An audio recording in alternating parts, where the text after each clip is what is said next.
Namaste and welcome back to today's episode of Mahabharata Matters. In the previous episode, we saw that the disguises had been decided for all the Pandavas and Draupadi. Sage Dhaumya was going to stay in the Panchala kingdom for the next 1 year. The Pandavas had to put away their weapons. Carrying around Gandiva by Arjuna would be the screaming threat to their disguises. Hence, they had to safeguard at the same time put away the weapons from anyone's sight. Arjuna twanged his Gandiva for one last time before unstringing it for the ear. They had all carried their weapons all their lives and it had become part of their existence. Everyone was sad to part from their weapons.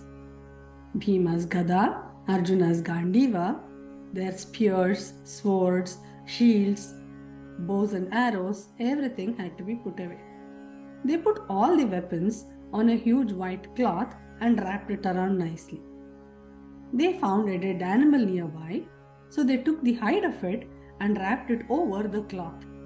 The hide would protect the weapons from natural elements like wind and water.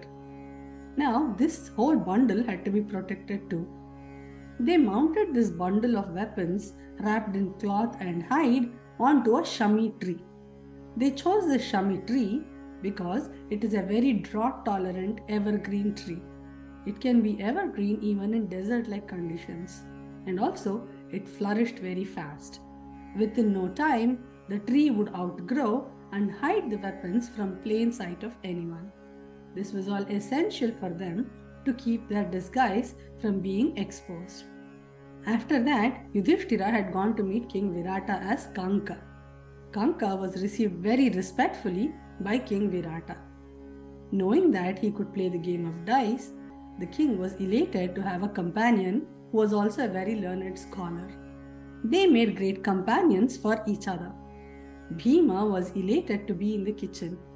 He enjoyed cooking and he also enjoyed working out in the Vyayamashala.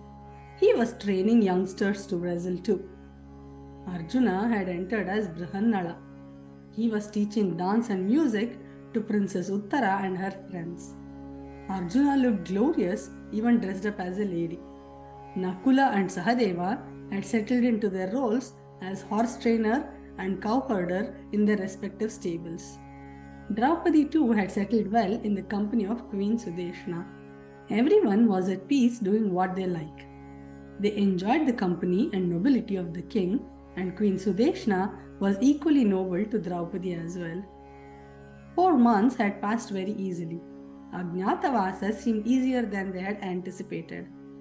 One day during the festival of Lord Shiva, a wrestler came from another kingdom to Virāṭa. He boasted to be the best in the world. He challenged every passerby for a wrestling match. He said nobody could defeat him. Bhima was itching to show his skills. He was afraid that his technique would give away who he was. So he kept quiet. At this time, Kanka spoke to King Virāṭa. He said he had seen Vallabha from the Vyayamashala at Indraprastha also. He said he should take up the challenge by this wrestler. The king agreed and sent words to Vallabha. Bhima as Vallabha was elated to hear that upon Kanka's reference, the king had summoned him. He understood that Yudhishthira had given his approval by suggesting his name to the king. He came happily. A fierce match happened between the two wrestlers. The whole city had heard about the prowess of the boisterous wrestler, but they did not know much about Vallabha. Everyone watched with bated breath. After a long fight, Bhima threw the wrestler on the ground and killed him. Everyone was elated to see the skill of this new person in their kingdom. King Virāṭa had already liked Bhima for his cooking. Because of this, he became even more dearer to the king. All of them were treated with respect and generosity in Virāṭa's kingdom. They were so used to Duryodhana's injustices that they had almost forgotten to live happily. But now they were all happy and peaceful. What are our takeaways from the story? Planning saves a lot of trouble later on. The Pandavas and Draupadi planned their Ajñātavasa carefully. They planned where to go, how to hide their weapons, in what tree to hide their weapons, how to cover it, everything. If not, they would have to keep watching over their shoulders all the time.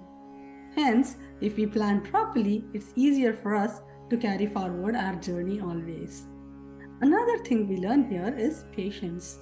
Bhima was patient. He did not offer to take up the challenge himself. He waited for the approval from his brother indirectly. Only after Kanka suggested Vallabha's name, he came and defeated the braggart and boisterous wrestler in the match. With these thoughts, we come to the end of today's episode. Remember, in this series, we are discussing matters of Mahabharata because even today, Mahabharata matters. Hari Om.